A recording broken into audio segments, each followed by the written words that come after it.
Vapi vibrant vegetable market, વાપીના શાકભાજી માર્કેટના વેપારી મુકેશભાઈ તિવારી, પિન્ટુભાઈ,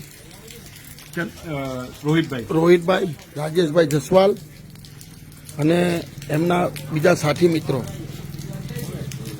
આજે જે લોકો વલસાડના પૂરગ્રસ્ત માટે, જે વલસાડની હોનોરત થયેલી છે એમના માટે જે વસ્તુઓ લાવ્યા છે એમાં સૌથી કિંમતી વસ્તુ કંઈ લાવ્યા તો આ દૂધના ડબ્બા અને નમકીન.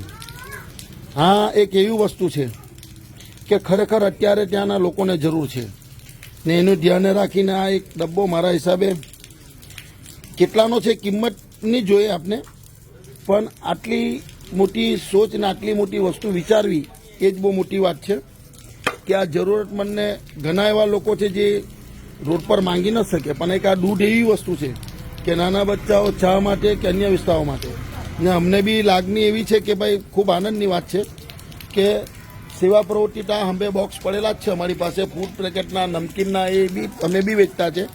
પણ દૂધની ઠેલી એક અમારા શિવાભાઈ મેડિકલ સ્ટોરવાળા અને બીજા વાઇબ્રન્ટ વેજીટેબલ માર્કેટ વાપીથી, ને તે બી આ દૂધના 3 ડબ્બા, એ કદાચ એક ડબ્બો એ લોકોને 15 દાડા મહિનો પણ ચાલે કે 10 દાડા પણ ચાલે.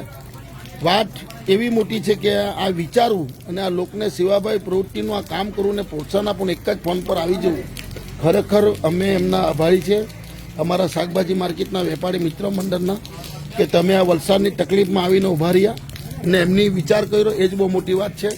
હું પિન્ટુભાઈ તમારો અને મુકેશભાઈનો અને અકરુભાઈનો અને આપના સર્વેનો આભાર વ્યક્ત કરું. ને ખરેખર ગર્વથી કહે કે આ એક એક ગરીબ ગુલબાને, નાનામાં નાના માણસને મળે ને જરૂરતમંદને મળે એની અમે તમને ખાતરી આપીએ. અને જ્યારે પણ વલસાડને કંઈ જરૂર પડે તો અગ્રણતામાં અને વાપીમાં કંઈ જરૂર પડે ભગવાન કરે પણ અમે તમારી સાથે છે. ને તમે જે આ મદદ કરી એ બદલ તમારો ખૂબ ખૂબ આભાર. અને ખાસ કરીને વાઇબ્રન્ટ વેપારી મંડળને એટલા માટે કે હજુ તો એમ કે જે બી કંઈ જરૂર પડે તો અમે બેસેલા છે, શાકભાજી માંડીને, બસ આટલું કેવું એ જ બહુ મોટી આપના માટે મહત્વની વાત છે. જય હિન્દ, જય જય ગરવી ગુજરાત.